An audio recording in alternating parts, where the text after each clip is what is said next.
Deu Oi, certo! Marina, que tudo bom? saudade, primeiro! Tudo Não, que bom, e você? coincidência, a gente combinou a mesma roupa, super parecida, um fundo preto com umas Minha estampas, sem filha, combinar.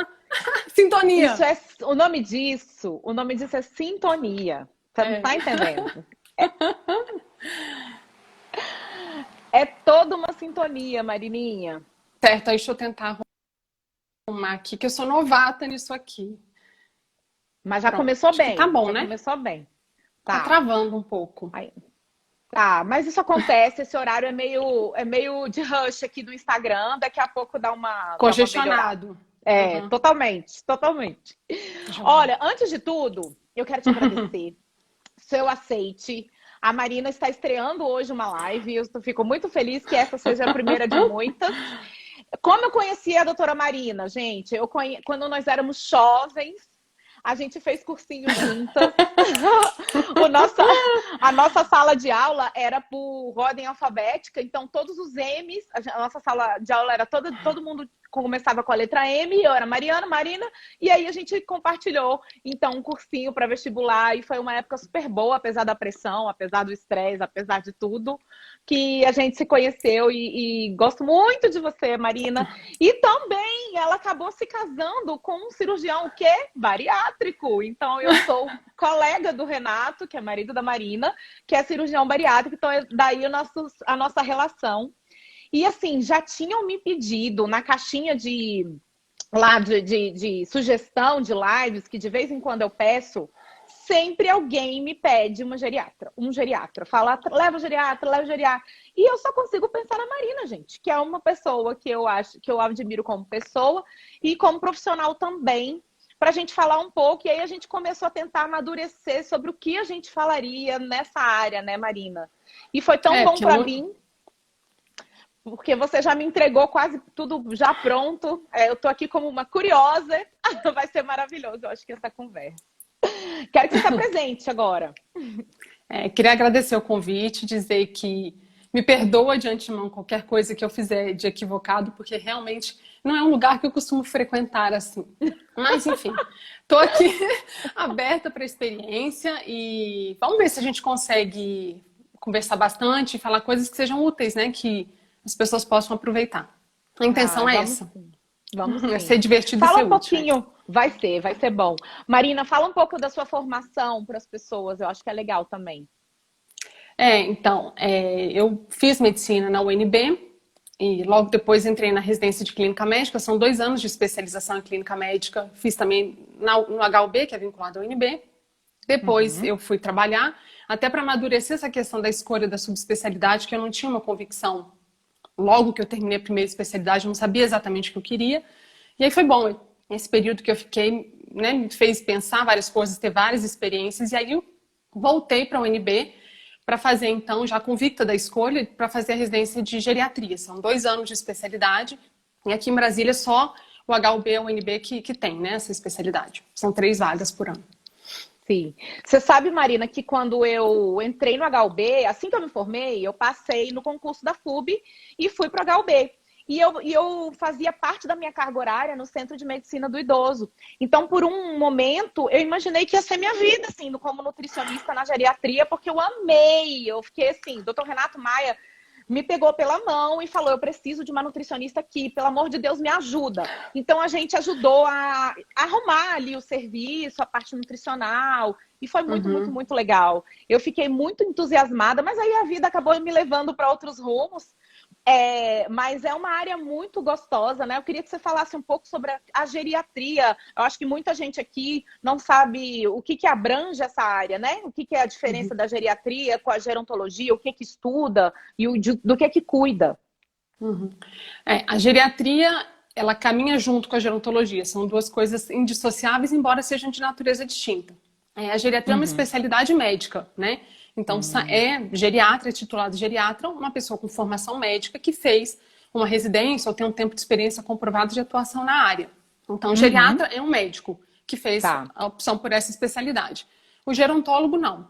Ele pode ser de uma formação diversa, tem várias áreas Hum. diretamente relacionadas à assistência à saúde, então, nutricionistas, odontólogos, fisioterapeutas, assistentes sociais, ou até áreas, né, que não estão relacionadas à assistência à saúde, mas são pessoas que se dedicam ao estudo do envelhecimento e de que forma que o envelhecimento impacta em todos esses olhares. Então, o gerontólogo é um outro profissional que faz essa especialização em envelhecimento e caminha junto com a gente na prestação dos cuidados ao paciente idoso.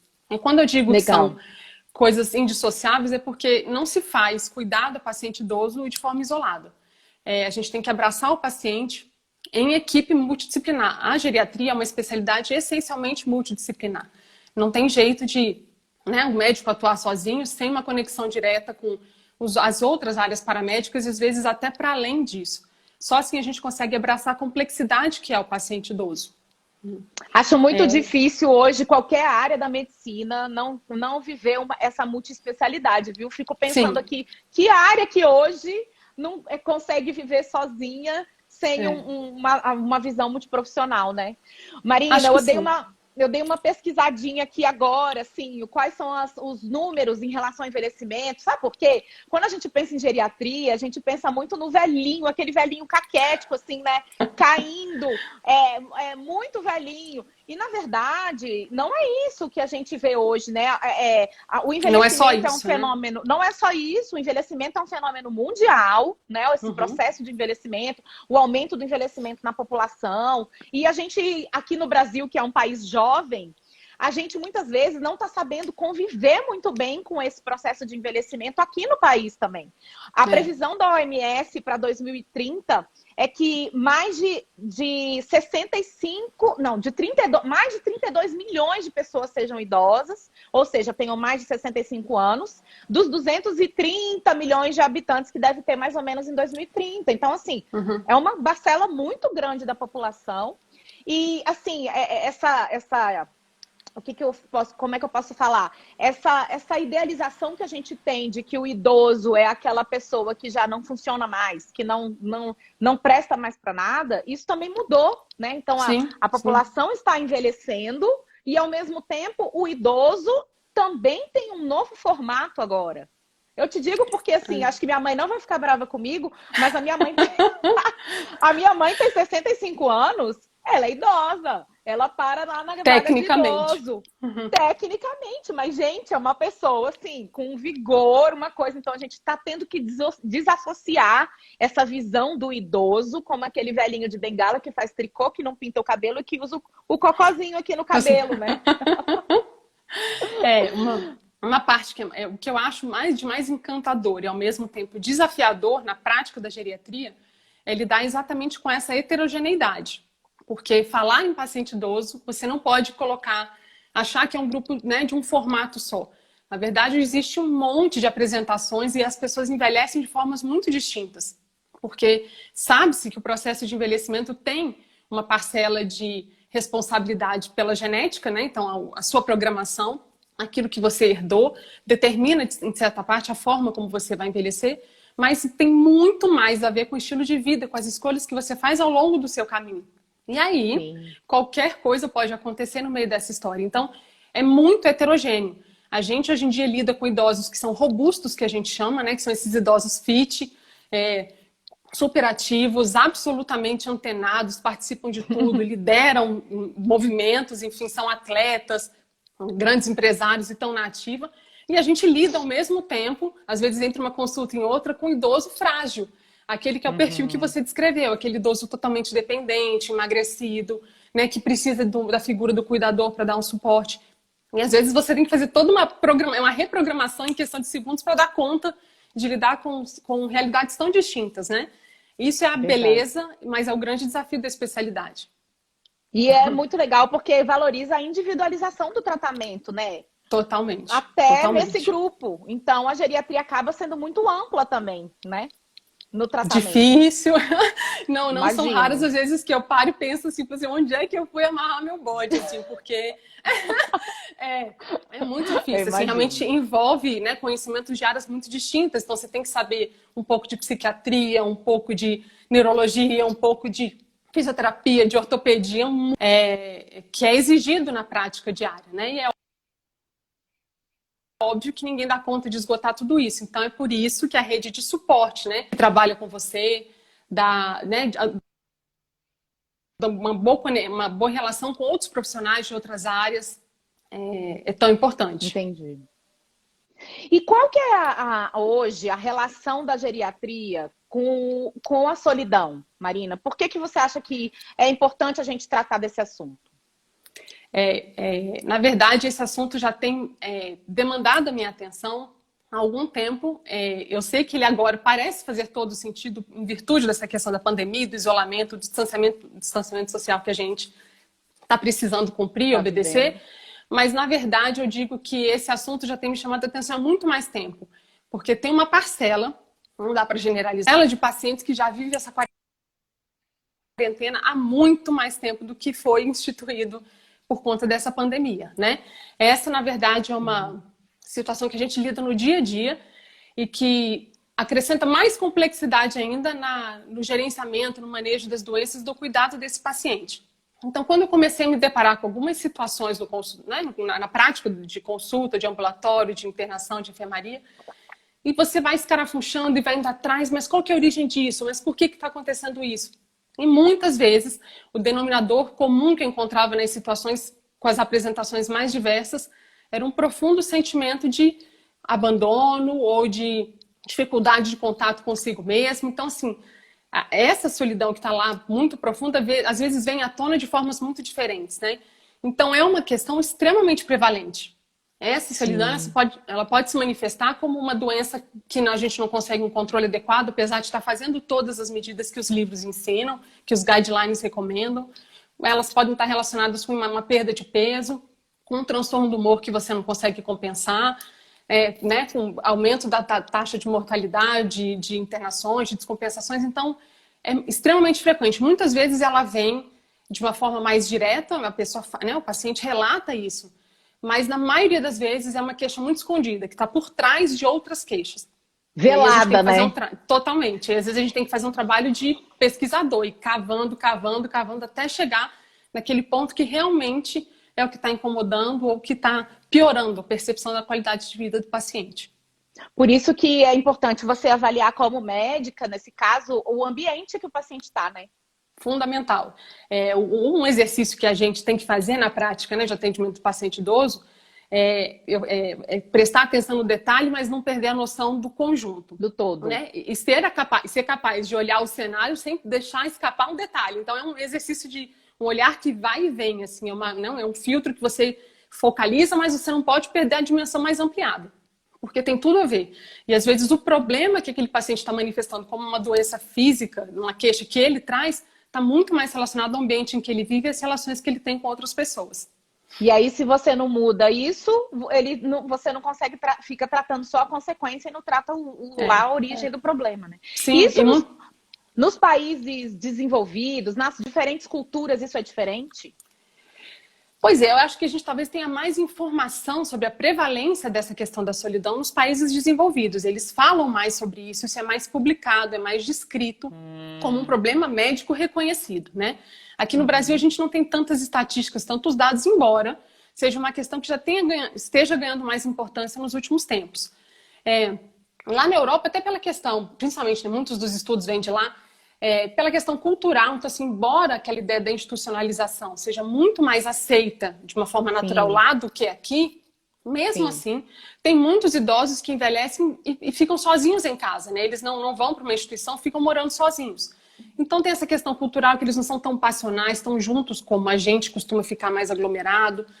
Até a questão climática interfere, às vezes aqueles invernos rigorosos impedem que o paciente idoso que mora só vá passear, interagir com outras pessoas. Então, essa questão do isolamento social e da solidão decorrente disso é muito importante lá. Né? Ou seja, ele já cresceu, desde pequeno, ele já tinha um certo distanciamento pela cultura, né? Sim, já tinha que ficar meio em casa por conta do frio, então acaba que ele já aprendeu a viver sozinho. Mas aqui no Brasil, que a gente é super caloroso, né? Que a gente vive numa casa com 8 pessoas, é muito mais difícil depois quando acontece essa quebra num momento da vida, né? Sim, sim. E as instituições, muitas vezes governamentais, já estão reconhecendo, principalmente lá fora, essa questão da solidão como um problema de saúde pública.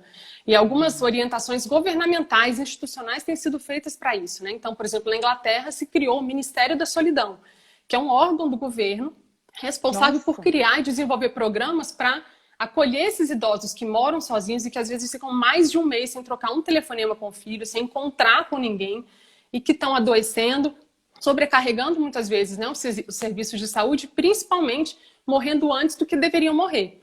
Isso é uma grande contradição, na verdade, que chamou a atenção, né, de quem estuda o assunto, de que nesses países desenvolvidos em que se tem mais qualidade de assistência médica, que os recursos econômicos e sociais são mais desenvolvidos, o que se esperava é que essa revolução da longevidade, esse envelhecimento progressivo, fosse dando para a gente cada vez mais expectativa de vida. E, de repente, eles se depararam com o fenômeno inverso. As pessoas pararam de viver tanto e começaram a morrer mais cedo do que se era previsto ou imaginado. E aí foram atrás da causa e descobriram que o que estava ceifando a vida dessas pessoas precocemente era um sentimento de solidão, que tirava da pessoa a motivação para viver. Então, ela tem os recursos, ela tem o amparo, ela tem os remédios, ela tem os exames, mas ela não tem para que ela vai viver, a motivação fundamental, né? Aquilo perdeu sentido, aí ela acaba, isso acelera o processo, né, de deterioração orgânica, enfim. Então, isso ganhou uma visibilidade muito grande. Cuidar disso é importante, a gente não pode negligenciar essa questão. E é engraçado, você falou uma coisa que eu achei fantástica, esse lance de a gente estar vivendo agora uma quarentena que muitos idosos já vivem há muitos anos. E experienciar isso, Marina, não está sendo fácil. Ou seja, a gente está todo mundo com a saúde mental bem estremecida, né? E você imagina você viver assim por anos e anos. Sem perspectiva, né? De que isso vai terminar. E num cenário de outras perdas, de outros desafios, né? Porque essa solidão vem junto com outras dificuldades que o envelhecimento traz também, né? Só trazendo um dado do Brasil que eu achei interessante, em São Paulo, um tempo atrás, a Sociedade Brasileira de Geriatria e Gerontologia fez um estudo, uma enquete, procurando saber quais eram os maiores medos que as pessoas tinham quando se imaginavam, né, velhas no futuro. E a solidão apareceu entre os 3 primeiros, né? Então, assim, os mais falados, obviamente, foram ter alguma doença grave, tornar-me dependente de outras pessoas, que esse é um medo que acho que as pessoas mais relatam, mas a solidão apareceu também nos top 3. É uma coisa que chamou atenção também, porque era um assunto até então que, né, não era tão discutido. Sim. E hoje em dia a gente percebe que, não, é preciso falar sobre isso, é preciso fazer alguma coisa em relação a isso, né? Sim. Sim. E aí, então, assim, a gente falou um pouco sobre os fatores externos, né? Que é o ambiente que a pessoa vive, tem a questão da família também. Não sei se você quer falar alguma coisa em relação a isso. Gente, se vocês quiserem também perguntar, comentar, fica à vontade. Então, a gente está tentando desenvolver uma linha de raciocínio, mas para instigar em vocês também algum assunto que vocês queiram que a gente aborde, né? Então, interessante falar um pouco. É interessante falar que dá para a gente entender o porquê que essa questão, né, da solidão tem tanta importância, porque quando a gente vai avaliar a natureza do ser humano, nós somos seres sociais e que precisamos de contato com outras pessoas. Eu acho que esse momento agora veio para mostrar para a gente, aguçar a nossa sensibilidade em relação a isso, né? Precisamos uns dos outros. Quando a gente se afasta, a gente sente falta uns dos outros, né? E a falta não é só... Precisa de contato físico, precisa de conversar, de estar junto, de chorar, de rir, de compartilhar experiências no corpo a corpo. Isso é da natureza humana, né? E tem 2 estudos que eu acho muito interessantes, assim, que foram feitos, que comprovam isso. Tem um estudo muito famoso que foi feito em Harvard, que é conhecido como um dos estudos mais longevos da medicina. Ele começou em 1930 e durou mais de 70 anos. Ele se propôs a acompanhar um grupo de estudantes na cidade de Boston ao longo da vida deles. Então, obviamente, um estudo tão demorado assim, levou várias gerações de pesquisadores, né? Então, um time ia saindo e ia sendo substituído por outro para conduzir esse estudo. E ao longo desse tempo de acompanhamento dessas pessoas, eles foram coletando todo tipo de informações. Então, em visitas periódicas, eles escolhiam exames, faziam exames médicos, avaliavam a profissão da pessoa, o patrimônio que ela tinha construído, o estado civil, a rede de suporte afetiva que essas pessoas tinham, a dedicação e a devoção religiosa, enfim, vários parâmetros. Como ela conduzia a vida, né? A vida delas, de forma que ela percorreu o seu caminho. E depois de um tempo de observação, eles começaram a fazer, então, correlações. E o que chama a atenção é que uma das grandes conclusões desse estudo foi de que a coisa que é mais determinante, né, que mais influencia na velhice, a percepção de boa qualidade de vida, ou seja, o que vai dar para o paciente, para a pessoa idosa, a sensação de que a vida dela é boa e valeu a pena, está relacionada não ao patrimônio que ela construiu, a ascensão social que ela teve, a importância que ela né, conquistou, mas sim a qualidade das relações que ela conseguiu, a qualidade dos vínculos que ela conseguiu estabelecer ao longo da vida. Então isso chama muita atenção, né? De quem agora dá para entender então por que solidão tira a nossa vida, porque a gente precisa de qualidade de vínculos para poder chegar lá na frente com a sensação de que valeu a pena, de que as coisas estão boas e de que, né, a minha experiência não foi só sofrida. E tem um outro estudo também, foi conduzido por um pesquisador norte-americano que chama Blue Zones, zonas azuis, né? Ficou muito famoso, em que ele rastreou as 5 áreas do planeta onde as pessoas viviam mais, né? Alcançavam uma maior longevidade. E ele foi atrás de entender o porquê que essas pessoas vivem tão mais do que as outras pessoas do planeta. E aí ele conseguiu elencar algumas coisas e ele constrói uma pirâmide de orientações baseadas nesses estudos que ele teve, que ele chama de Power 9, que são assim, as 9 recomendações. E além, lógico que não tem como escapar de tem a ver com a qualidade da alimentação, a manutenção da atividade física, uma capacidade de você controlar o estresse, essas coisas que a gente está cansada de estudar e ouvir. Mas na base da pirâmide, como elementos de maior peso, né, que sustentam todo o resto, tem a ver com conexão. Com a capacidade que você tem de se dedicar e de se relacionar e construir vínculos com a sua família, de você conseguir ter uma vida comunitária satisfatória e de você ter uma relação espiritual, né, com o sagrado que você considera, qualquer que seja o caminho religioso, adequado. Então, que legal. Então, assim, não tem dúvida de que precisamos uns dos outros. Então, quando a gente tira essa possibilidade de relacionamento, a gente está, sem dúvida nenhuma, não só interferindo na qualidade de vida, mas na quantidade de vida que uma pessoa vai ter. Eu acho que a gente, assim, porque quando a gente é jovem, quando a gente é adulto, a gente fica pensando que o envelhecimento está tão longe, né? Esse processo está tão longe, tão distante. Agora não mais, né? Agora com 40, Marina, eu já noto que o corpo não responde, né? É diferente. É diferente se a gente não se cuidar, então.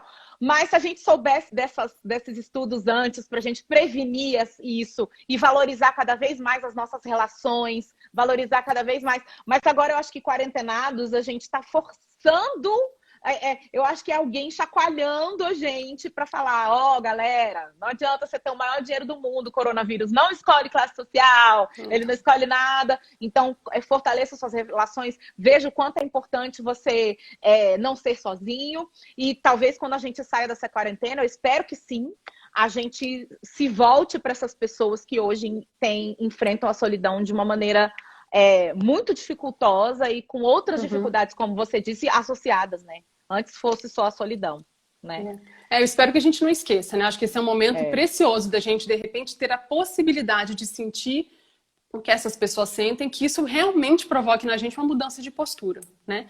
Só queria ler para você um trecho que eu estava lendo um livro essa semana, esse aqui do Carpinejar, chama Família é Tudo. E aí eu separei um trechinho que fala sobre isso, que é uma forma poética de falar sobre isso que a gente está falando. Que legal. Num determinado capítulo ele fala assim: como você percebe que a sua vida deu certo?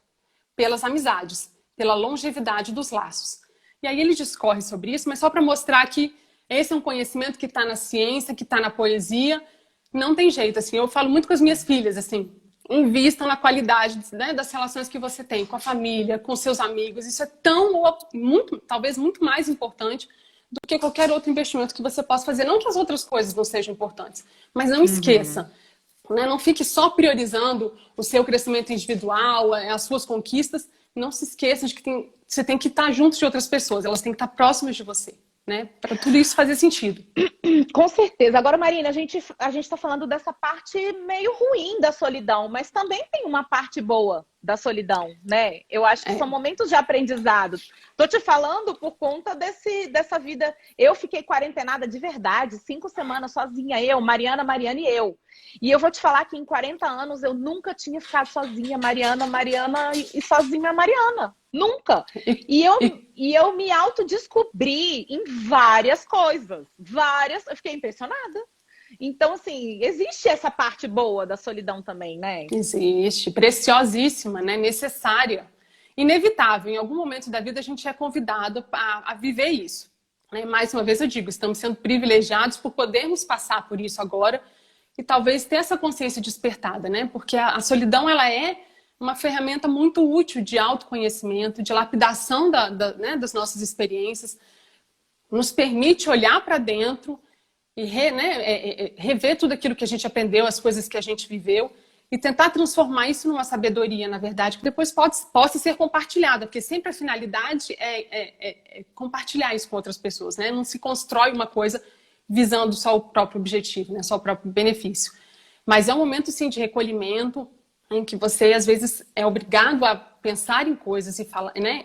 E ter umas experiências muito diferentes do que o que a vida geralmente puxa a gente muito para fora, é tudo muita pressa, é muita corrida, é muita tarefa, e a gente perde um pouco essa dimensão de se conectar com quem nós somos, quais são os nossos objetivos, reavaliar os nossos caminhos, se estamos percorrendo a trilha que a gente quer, que nos é importante e significativo, ou se a gente está atuando no piloto automático e completamente desligado daquilo que é valioso e sagrado para a gente. Então, Marina, mostra o livro. Mostra o livro que o pessoal tá perguntando. Chama Família é Tudo, gente. Depois a gente coloca aí pra vocês. Tia Rita, querida. Minha diva, tá perguntando. Marina, olha, Marina, sua xará, que é geriatra, também tá assistindo a gente. Então, botou, ó, família e amigos são tudo mesmo. Marcelinha, psicóloga maravilhosa. Ela te adora, Marina. Marcela Abreu. Rede de apoio, variável fundamental na saúde. A Marcela fala muito isso da questão da rede de apoio, né? Que é uma questão, então, que a pessoa precisa buscar. Às vezes ela tem até uma dificuldade, né? De buscar essa rede. Mas o que a Marcela fala muito, a gente tem falado muito nas nossas conversas, né? Que a rede de apoio não necessariamente é aquela pessoa que é obrigada a ser sua rede de apoio, né? O seu médico pode ser sua rede de apoio.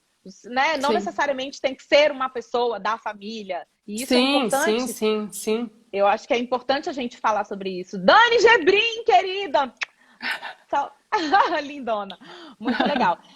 Então, a gente falou sobre essa questão da solidão da parte positiva também.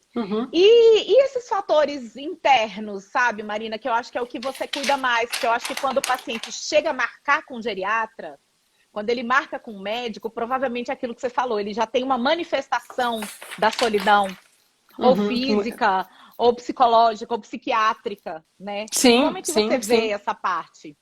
A gente sabe que o paciente que experimenta, né, tem essa vivência de sentir essa solidão, que não se sente acolhido ou amparado de nenhuma forma, ele tem maior risco de desenvolver uma série de doenças, de desfechos negativos, de uma evolução insatisfatória, né, de doenças que às vezes a gente não entende por que não estão sendo compensadas, ou de ter um prognóstico mais reservado, né, maiores complicações ao longo do caminho. Então é uma coisa que realmente a gente precisa pesquisar. E naquele exercício que eu estava falando, de olhar o todo e olhar o micro e o macro, né, o tempo todo. Então a gente consegue entender, assim, do ponto de vista do cenário, na parte maior, que a gente chama de fatores extrínsecos, tem algumas coisas que contribuem para esse sentimento de solidão, são mais evidentes na velhice, porque o idoso acaba tendo uma menor reserva de recursos para lidar com os desafios do dia a dia, né? Envelhecer é diminuir suas reservas, suas capacidades de lutar e atuar contra as coisas que acontecem no dia a dia. Então, o ambiente, hoje em dia, é muito hostil para o paciente idoso, né? De uma forma muito geral. As leis que são criadas não são respeitadas, as pessoas muitas vezes não têm o mínimo de educação para lidar com a pessoa idosa e que tem suas necessidades que são específicas, né? Muitas vezes a dificuldade de acessibilidade nos espaços, então quando a gente pensa no paciente com dificuldade de mobilidade, que tem uma velocidade mais lenta, que tem dificuldade de subir e descer a escada, como é que ele vai interagir com pessoas numa praça, ou no centro comunitário, ou passear em algum lugar? Não dá. Então ele acaba ficando inibido em relação a isso e preferindo ficar em casa para não dar trabalho para os filhos, ou porque simplesmente não consegue acessar aquelas oportunidades que ele teria de interagir, de ter experiências diferentes. Né? Outra coisa que é interessante é a questão da linguagem tecnológica, que para a gente é uma coisa tão natural, a gente, né, é tão óbvio isso, mas a gente pensar nos pacientes que hoje são idosos, eles no mundo que eles nasceram não existia internet, então aprender essas coisas na velocidade que as coisas acontecem, com os recursos que mudam o tempo todo, muitas vezes fica inacessível, assim, eles não conseguem, então querem ir ao cinema, mas não sei mais, não se vende mais o ticketzinho lá na porta, tudo pelo celular, não consigo mais, deixa a mão, vou ficar em casa. Quero ir em tal lugar, às vezes quem está em volta não tem muita paciência, né? E a gente esquece disso, que a gente, na verdade, vai acontecer. Bom, vai acontecer com a gente já acontece. Meu filho já me olha e fala, dorma, isso no PS4, eu não sei nem ligar. Então, assim, quem tá em volta também muitas vezes não tem paciência. Cissa, vou disponibilizar a live sim, já estão perguntando no YouTube e vai ficar também no IGTV, tá bom? Agora, olha que legal, sem querer te cortar, já te cortando, porque a Marcela fez uma pergunta que também é minha dúvida. Quando que a gente tem que procurar um geriatra, Marina? Com que idade? Ixi, que pergunta difícil. Porque, na verdade, não existe um critério, né? Assim, a gente sabe que geriatra é um médico que cuida do paciente, né? Idoso. Então, oficialmente falando, é um médico habilitado para cuidar do paciente a partir dos 60 anos. Mas há quem busque antes, tentando fazer uma prevenção do envelhecimento. Isso aí, na verdade, eu nem concordo muito com esse termo de prevenir envelhecimento, mas tem gente que busca talvez um envelhecimento mais saudável e busque o geriatra antes, né? Mas assim, a rigor, é o médico mais habilitado para lidar com a população idosa, acima de 60 anos. E te digo assim, que quando o idoso é mais robusto, de 60, 65 até uns 70 anos, na verdade o geriatra vai fazer um tipo de trabalho que não é tão diferenciado em relação... Tem suas particularidades, mas assim, não é nada... O geriatra faz muita diferença exatamente naquele perfil que você falou, do idoso frágil, daquele que tem múltiplas comorbidades, usa uma série de medicamentos, em que você tem que ter uma visão mais completa, diferenciada daquele fenômeno, saber lidar com essas particularidades desse público, né? Isso, tem condições específicas, funcionais, de sarcopenia, algumas condições que são bem específicas do idoso, a demência, né? São coisas que têm mais a ver com o Eu acho que nesse cenário a gente consegue fazer mais diferença, né? Mas assim, dentro da geriatria, tem colegas que se destinam a estudar e se dedicar mais ao cuidado de um determinado paciente. Eu, particularmente, gosto dos idosinhos frágeis, daquele que você descreveu no começo. Esses são os que, né, mexem com o meu coração. Entendi.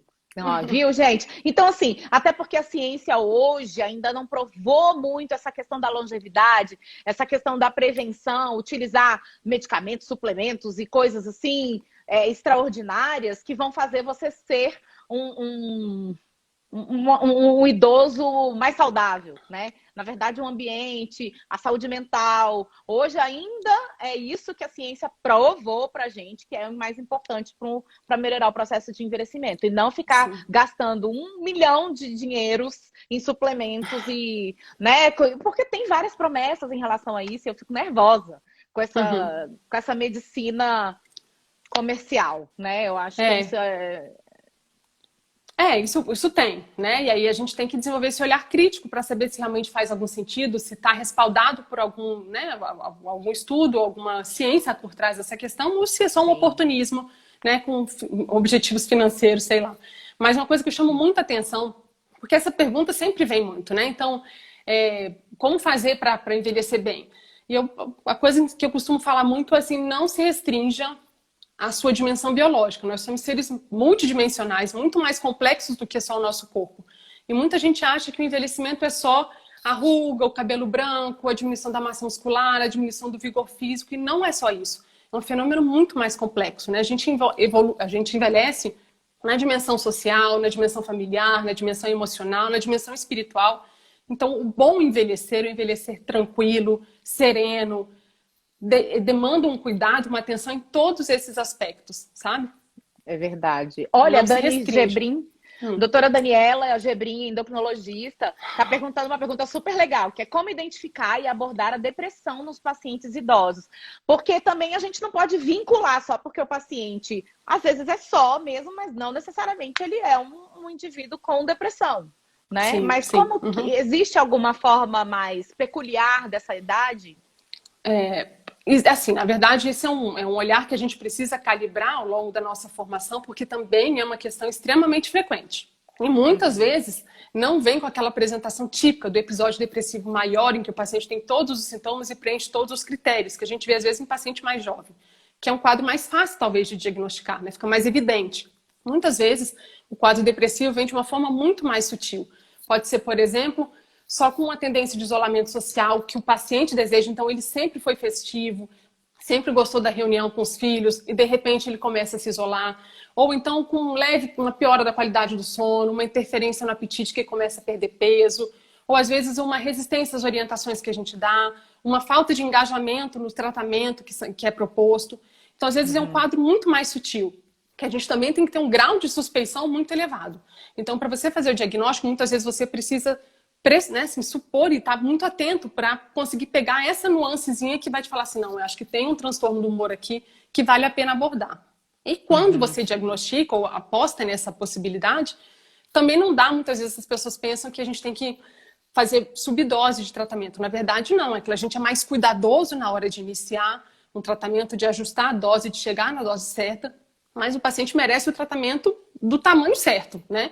Porque o que a gente vê muito é paciente com subdose, então ele nunca consegue ter o tratamento adequado, a remissão dos seus sintomas, acaba cronificando aquele quadro e vai passando, porque a idoso ele não consegue uma dose certa do remédio. Isso não é verdade. E ele já podia estar sendo tratado, já podia há mais estar tempo melhorando. E remitido os sintomas e ter uma melhor qualidade de vida, então tem que ter muito cuidado com isso. É verdade, é verdade. Inclusive, hoje, engraçado, né? Eu tenho uma paciente que a mãe dela, idosa, em cuidados paliativos, está em casa. E hoje eu perguntei para ela assim, como é que tá sua mãe? Porque é um fator importante, inclusive, na dieta dela, no acompanhamento nutricional. Então, eu sempre pergunto. E aí ela falou assim, Mari, você não vai acreditar. Eu falei, o quê? Ela começou a comer, ela só estava comendo coisa pastosa, a gente não entendia o que ela estava falando. E ela começou, do nada, um dia ela acordou e ela começou a mastigar, a comer, e a gente ficou super feliz, e ela começou a falar, e a gente começou a entender, e aí ela disparou a falar, porque ela viu que a gente começou a entender. Aí eu falei, uai, mas será por que aconteceu isso? E a gente ficou conversando. Aí eu falei, ela tinha tomado alguma coisa antes? Tá? Ela falou, a única coisa que ela fez diferente foi uma injeção de vitamina B12. Gente, ela tomou... Sim, aí eu fui explicar para ela o que o complexo B fazia, qual que era o papel do complexo B de um dia para o outro. Ela tomou uma superdose, porque a intramuscular realmente... Ela começou a falar, ela começou a socializar, e aí ela melhorou o humor, ela melhorou tudo, a família ficou eufórica por conta de um cuidado que ela tinha que ter tomado, e aí iam várias especialidades lá, ninguém tinha visto essa parte, e aí uma pessoa viu os exames e falou, olha, eu acho que era bom suplementar a vitamina B. Gente, e mudou o ambiente social de uma pessoa que já estava reclusa, por uma condição tão facinha de ser tratada. Isso acontece com alguma frequência. É interessante que, na verdade, a gente vê isso assim, não é a história mais frequente do dia a dia, porque muitas vezes a gente até lida mais com o contrário, né? De você fazer várias intervenções e ter benefícios, às vezes, que são pequenos. E eu acho que isso tem a ver com a complexidade do problema, que ele não é só uma dimensão biológica, não é só corrigir uma disfunção. Então, às vezes, a gente faz muitas coisas para conseguir um benefício pequeno. E a gente comemora cada pequeno benefício que a gente consegue. Claro! Mas o que eu acho interessante em relação a isso que você falou sobre um medicamento que foi associado, né, que fez toda a diferença. E na nossa prática, o que a gente vê muito é quando a gente começa a tirar remédios e a gente vê o paciente melhorar. Isso é uma coisa que geriatra faz muito, né, que a gente chama de desprescrição. Então é muito comum a gente receber aqueles pacientes idosos com 15, 20 medicamentos de uso diário e você começa a ponderar e pensar, mas para que está usando isso? Em que contexto que isso entrou? Isso ainda se justifica. Começa a lidar com as interações medicamentosas e quando você começa a abrir mão de alguns remédios e limpar, deixar aquela prescrição mais otimizar, otimizar, deixar ela mais racional, a gente vê melhoras impressionantes de pacientes que não andavam e voltam a andar, que estavam enrijecidos por efeito colateral de remédio, que de repente recuperam a mobilidade, que estavam sedados e apáticos por efeito de medicamentos, de repente começam a despertar mais e ficar mais interativos. Então, essa é uma coisa que é bonita, quando a gente consegue limpar a prescrição e ter uma resposta também. Isso a gente eu acho que isso tem a ver com o nosso sistema de saúde, né? Que hoje o paciente escolhe e vai lá nas especialidades que ele quer ir. Então, ele tem que ir no cardiologista, o cardiologista vai e prescreve. Ele vai no nefrologista, o nefrologista vai e prescreve. Ele vai no reumatologista, o reumatologista... E aí ele faz aquela salada de medicações e as interações acontecem e o geriatra, graças a Deus, existe para dar, de repente, uma geral. Um dos nossos papéis é esse, é ser um gerenciador das condutas, né? Então, não é de jeito nenhum ser capaz a gente precisa demais das opiniões dos especialistas e eu recorro aos meus amigos com muita frequência. Preciso discutir um caso, porque eu preciso da opinião da pessoa que estuda aquela especialidade. Mas eu atuo como uma gerenciadora. Então, quando ele me fala que o melhor remédio é esse, aí eu vou colocar no cenário, mas ele não pode esse remédio porque ele já usa esse. Ou então, vamos pensar numa outra alternativa. É isso, assim, uma pessoa para organizar e para ter uma voz de comunicação única, né, com o paciente e com a família, para não se perder nessas várias opiniões que os pacientes vão peregrinando por vários profissionais e se perdem. Às vezes as condutas são conflituosas, assim, né, conflitivas, e que o médico falou, o outro vai lá e desfaz e vira aquela salada, ninguém entende nada. Nessa hora o geriatra consegue ajudar, né? Ah, legal. Ó, a gente tem uma pergunta aqui de um super cardiologista aqui de Brasília, Dr. Rômulo Alzugui. Ele queria saber umas dicas. Olha, paciente com Alzheimer ganhando peso, pois come toda hora porque esquece que comeu. O que eu posso fazer, tanto do ponto de vista geriátrico quanto nutricional? Olha aí, legal que uniu nossas duas. Mas diga primeiro, Marininha. Tá. Como é que Isso é uma queixa bastante frequente. Porque a gente sabe que muitas vezes essa compulsão alimentar que se respalda nessa falta de memória, né? Então, assim, o paciente realmente esquece que já almoçou e pede para almoçar de novo. Muitas vezes está relacionada à ociosidade. O paciente está sem atividades em casa e aí isso acaba despertando, vira uma forma de entretenimento, assim. Ele acaba se ocupando desse prazer, que é um prazer alimentar, porque não tem, né? Porque não tem, né? Não está envolvido em nenhuma outra atividade, muitas vezes. Não tem uma pessoa dedicando uma atenção a ele, fazendo alguma atividade. Então, a primeira coisa que a gente orienta além de fazer uma higiene ambiental, no sentido de não favorecer que a pessoa tenha à disposição muitos alimentos e alimentos calóricos ou que são ruins para ele, então melhorar a qualidade dos alimentos que são oferecidos, disponibilizar para acesso fácil uma quantidade razoável e não a demanda, sob livre demanda dele, mas também chamar a atenção para uma outra atividade. Então, na hora que ele manifestar isso, é a hora de chegar junto e propor alguma atividade em conjunto. Escutar uma música, ter uma conversa, descer, né? Fazer um passeio, fazer uma atividade física. Um outro prazer, né? Um outro prazer. Tirar o foco, né? Sabe a dica nutricional que eu dou também sempre? A pessoa fazer ele anotar, se ele tiver condições de anotar, se não gravar, se não tirar foto, registrar, porque ainda que ele não lembre, ele vai visualizar aquilo que ele fez, sabe? Então, às vezes, para ele ter essa consciência é interessante. Até em graus em que o Alzheimer ainda está com períodos de lucidez e não... Na fase leve, né? Na fase leve, isso é legal porque vai treinando a pessoa e ela vai visualizando aquilo. Então, mas é isso mesmo, é troca de prazer. Isso a gente faz com o indivíduo obeso também, com o indivíduo compulsivo, né? Com pessoas que têm a canalização das emoções na comida, né? Você encontrar outros prazeres, e isso a Marcelinha, psicóloga, é craque nisso, ela que me ensinou a ensinar meus pacientes a listar as coisas que ele tem prazer em fazer, e não são coisas difíceis, tem que ser coisa facinha, isso eu aprendi também. Então sei lá, tomar um banho demorado, sabe, coisa boba, e para nesse momento você ter essa canalização do prazer rápido, né? Isso é muito legal, muito legal. Essa questão da compulsão alimentar, ela está no contexto de um transtorno de comportamento, né? Que é muito frequente nos quadros demenciais. Em a imensa maioria das estratégias não farmacológicas, ou seja, não baseadas no uso de remédio, que a gente utiliza e recomenda para esses transtornos do comportamento, é sempre mudar o foco. Então, na hora que o paciente está perseverando ou insistindo numa determinada conduta, que pode ser pedir para comer, ou querer voltar para casa, ou fazer, né, emitir algum som, ou gesticular, ou ficar perambulando pela casa, muitas vezes a função do cuidador familiar ou contratado que seja, é nessa hora envolvê-lo em alguma atividade, tirar o foco. Então, é isso que você falou, é chamar para um banho, é dar uma caminhada, é escutar uma música, é fazer algum trabalho manual. Né? É uma estratégia que a gente costuma orientar. Que legal, que legal.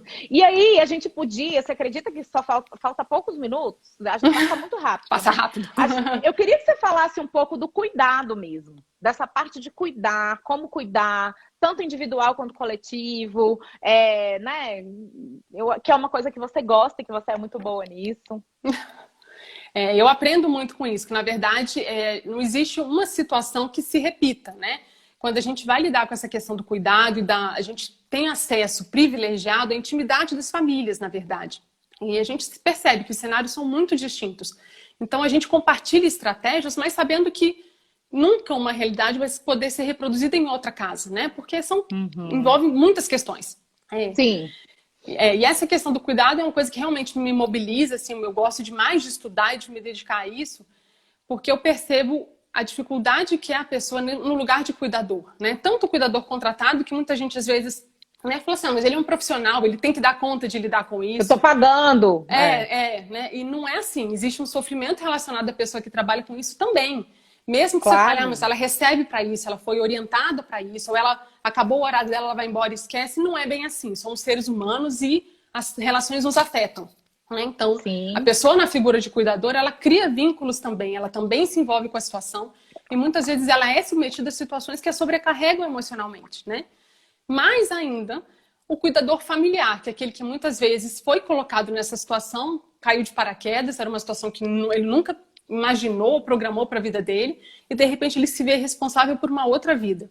É um capítulo à parte, né? Muitas vezes isso vem acompanhado de muito sofrimento. Não é fácil você incorporar novas rotinas, abrir mão e renunciar à sua vida para assumir a responsabilidade dos cuidados de uma outra vida. E aí o que a gente vê com muita Isso envolve aspectos financeiros, né? Muito, total. Que é uma coisa que dá briga sempre, que dá confusão e aumenta a responsabilidade. Eu vejo muito essa carga financeira como uma grande problemática também, né? Então, esse papel do cuidador, ele precisa ganhar visibilidade, sabe? Isso é uma coisa que a gente precisa jogar a luz. E na hora que entra no consultório o paciente com o cuidador, muitas vezes eu faço esse exercício. Se eu percebo que o paciente está bem, que ele está estável, não tem muitas demandas, eu transfiro a consulta para o cuidador, sabe? Então, me fala de você. Como é que você tá? E frequentemente o que eu vejo é choro. Choro.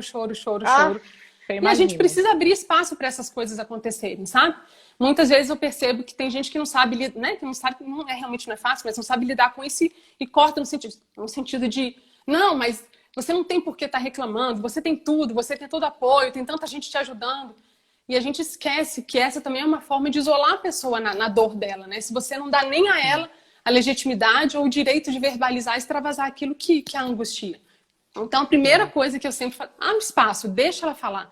E depois você vai pontuando e sugerindo estratégias e pensando em algum tipo de apoio que você possa oferecer. Que muitas vezes é um medicamento, muitas vezes é um encaminhamento para um psicólogo, um suporte psicológico ou psiquiátrico. Muitas vezes é encaminhar para um grupo de apoio que ajuda enormemente, porque você se encontra com outras pessoas que vivem a mesma realidade e isso abranda a solidão que a pessoa sente, né? Porque é muito comum o cuidador achar que ninguém no mundo sente a dor que ele sente. De repente você começa a perceber que várias outras pessoas estão passando por situações semelhantes. E isso não é multiplicador, pelo contrário, isso divide e alivia o sofrimento, sabe?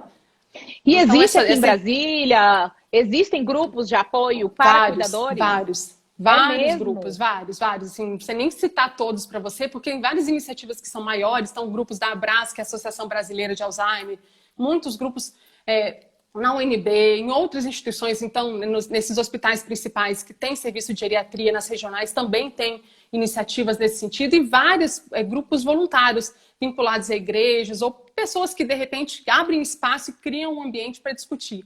Então, a pessoa que tiver, né, com essa necessidade, tiver esse interesse, eu recomendo que vá atrás, porque tem muita gente disposta a ajudar e com muitos recursos para facilitar isso. Gente, olha aí, por favor. Então, a gente tem que...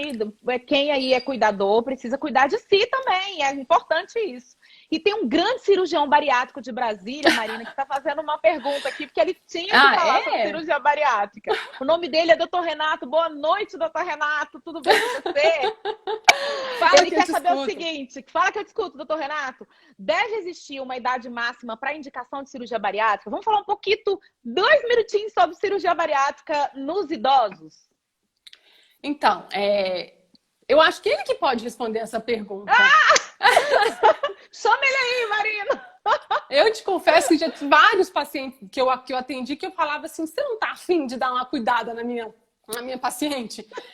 Tecnicamente não existe um limite, porque na verdade, quando a gente fala de procedimentos cirúrgicos, quaisquer que sejam eles, no paciente idoso, o exercício, né, o trabalho que você tem que fazer é de colocar na balança. Porque são pacientes mais frágeis, em que a gente sabe, muitas vezes são colecionadores de várias doenças, né, de multimorbidade, pluripatologia que a gente chama, que usam uma série de medicamentos, que tem várias limitações. Então é muito importante a gente entender se primeiro haveria realmente indicação, se aquilo do que o paciente se queixa seria de fato melhorado com um procedimento cirúrgico. No caso da cirurgia bariátrica não tem tanta dúvida, mas o que a gente vê muitas vezes são indicações de procedimentos ortopédicos, por exemplo. E às vezes o paciente não está andando, não é porque ele tem uma artrose no joelho, é porque ele tem uma síndrome demencial em fase avançada e já desenvolveu uma apraxia de marcha. Então, trocar Aí o joelho adianta. não vai resolver. Né? Então, a primeira coisa é isso, é ver se aquela indicação cirúrgica faz sentido para aquele paciente. E aí você vai para a segunda etapa, que é avaliar se o paciente tem condições de se submeter àquele procedimento, sabendo que é um paciente de maior risco de complicações. Né? O envelhecimento traz isso, uma diminuição das nossas reservas orgânicas. Então, a gente tem menos gordura ou espaço para poder lidar com as intercorrências. Então, são pacientes que desenvolvem complicações no trans e no pós-operatório com mais frequência e complicações potencialmente mais graves do que os outros pacientes. E depois, por último, a gente precisa sempre abordar o desejo do paciente e a capacidade da família de se organizar para dar o suporte que o paciente vai precisar na recuperação. Porque a cirurgia bariátrica não é simples, né? Não, desde né, a suplementação, as consultas, né, os atendimentos, o acompanhamento que vai exigir, as consequências da ausência de suplementação adequada, que no paciente idoso vão ser muito mais catastróficas. Então, se ele desenvolve uma sarcopenia por uma perda de peso descontrolada, se ele faz uma deficiência de vitamina B12 e aí começa a ter declínio cognitivo, uma demência. Sarcopenia, que é uma condição do paciente que faz cirurgia bariátrica. Imagina do paciente que faz cirurgia bariátrica que é idoso, né? Sim, que naturalmente já é uma coisa que a gente precisa cuidar, né? Então, tem que ser olhado com bastante atenção, bastante cuidado. Mas a rigor não tem nenhuma idade que contraindique, que proíba a pessoa de fazer o procedimento. Olha, você hoje me mostrou, cada vez mais eu já sabia, mas eu acho que para muita gente que está assistindo, que ter um geriatra não é luxo, gente. Ter um geriatra não é... Na verdade, é uma pessoa que está olhando o idoso de uma maneira totalmente universal, né, ampla, e que pode dar opinião em relação a outras especialidades e outras decisões que vão ter que ser tomadas na vida desse paciente idoso. Então, essa, para mim, é a peculiaridade de você ter do idoso ser cuidado por um profissional, um especialista nessa área, né? E eu queria que a gente voltasse para o nosso tema da solidão antes de encerrar, porque daqui a pouquinho vai aparecer aquele cronômetro que eu tenho ódio e o Instagram corta, gente. Mas eu queria que você falasse, a gente desse uma fechada, eu vou dar toda a palavra para você, já te agradecendo, Marina. Mas que você voltasse a falar dessa questão da solidão. Tem muita gente aqui que está assistindo aqui, que é idosa, que vive só. Tem gente que eu conheço, tem gente que eu não conheço, mas pessoas que estão convivendo com isso agora e que precisam, de repente, de palavras de uma pessoa especialista que gosta tanto dessa área, né? Eu vou ser breve, não vou me alongar muito, mas eu penso que a gente deveria ser um pouco mais receptiva à ideia de experimentar esses momentos de solidão como uma forma de aprimoramento individual. Então, essa é uma coisa que a princípio nos causa muita repulsa, muito medo, né? A gente é um assunto, né, que assusta, não quero ver isso, não quero lidar com a dor que isso traz. Mas eu recomendo fortemente, isso não são minhas palavras, a experiência que eu vou acumulando e aprendendo com os pacientes que já estão mais na frente, me passam isso, me dão o privilégio de me ensinar essas coisas, de que é muito importante esse momento da gente com a gente mesmo para aprender a resolver as nossas pendências. E para isso a gente precisa assim, entrar nesse espaço, né? Voltar para o nosso corpo e as nossas questões com um pouquinho de coragem, mas de preferência cercado de muita compaixão e capacidade de auto-perdão. Porque muitas vezes a rispidez que a gente tem conosco mesmo é que nos impede de aproveitar esses momentos. Por isso que eles se tornam tão assustadores, né? E a gente acaba evitando porque quando a gente chega perto, a gente sofre. Então, se a gente for com um pouco mais de compaixão, abertura para escutar, para acolher a nossa sombra e a nossa luz, transformar as nossas experiências e gerar pérola com isso, né? Para depois voltar para o mundo e compartilhar tudo que a gente aprendeu e tudo que a gente é. Porque é para isso que a gente está aqui, eu acredito. E do ponto de vista coletivo, né, eu acho que é desenvolver esse olhar um pouco mais sensível para quem está do lado, para quem está na frente, quais são suas necessidades e, principalmente, treinar a escuta. Eu acho que a gente tem muita dificuldade de escutar de verdade, né? Muitas vezes a gente fala, tem muita facilidade de falar. São tempos em que o falar ficou muito fácil, né? Muita gente assiste, então falar é muito bom. Isso é importante. Mas treinar a escuta também, né? Aquela escuta livre de julgamento, que é um território aberto para que a pessoa possa falar aquilo que a angustia. E depois você pode tentar falar, dar algum conselho, alguma orientação, emitir sua opinião, ou simplesmente fazer aquele silêncio cheio de quem está lá e fala, independente de qualquer coisa, eu estou aqui do seu lado. Esse é um trabalho que a gente faz muito, que eu faço muito, procuro ficar muito atenta em relação a isso. E lembrando que para aliviar um pouco essa sensação de solidão que a gente experimenta, A palavra-chave é conexão, é a capacidade que a gente tem de se conectar com a gente mesmo, com as pessoas que estão à nossa volta e com aquilo que a gente considera sagrado pra gente. Então é não perder esse eixo. É isso, gente, que coisa maravilhosa! Olha, Marininha, te agradeço muito, muito, muito de coração. Já recebi aqui uma pergunta aqui falando quem é essa doutora, onde ela atende? Cuida de mim! Ela não atende consultório ainda, mas a gente vai encher o saco dela para isso acontecer um dia, porque não é possível, ela precisa cuidar de... A gente tem que ter essa oportunidade, né? Mas muito obrigada, de verdade. Eu que agradeço, obrigada, viu? Eu sei que foi um desafio para você fazer essa live hoje, mas eu quero te dizer que você se ferrou na minha mão, porque agora eu vou te chamar mais vezes. Esse assunto é um assunto lindo, que a gente precisa tratar. Eu acho que a gente ainda vai falar sobre outros temas aí em relação a essa geriatria, viu? Nem porque eu pudesse ser útil, tá valendo. E obrigada, foi muito divertido. Não foi? E eu botei um pensamento da Cecília Meirelles hoje no convitinho da nossa live, tão lindo, que você que me deu. E tem um outro da Clarice Lispector que você também escreveu, que eu achei lindo, lindo, que eu vou ler aqui para vocês. Faltam 2 minutos. Que é assim, ó, a minha força está na solidão. Não tenho medo nem das chuvas tempestivas, nem das grandes ventanias soltas, pois eu também sou o escuro da noite. Eita, que coisa mais bonita, gente, da gente encerrar uma noite dessa. Parabéns pelo seu trabalho, viu? Muito orgulho de você, Marininha. Gente, todo esse carinho é recíproco, viu? Boa noite. Um beijo, boa noite para todo mundo. Até mais. A live vai ficar salva. Beijo, até mais. Obrigada. Tchau, tchau.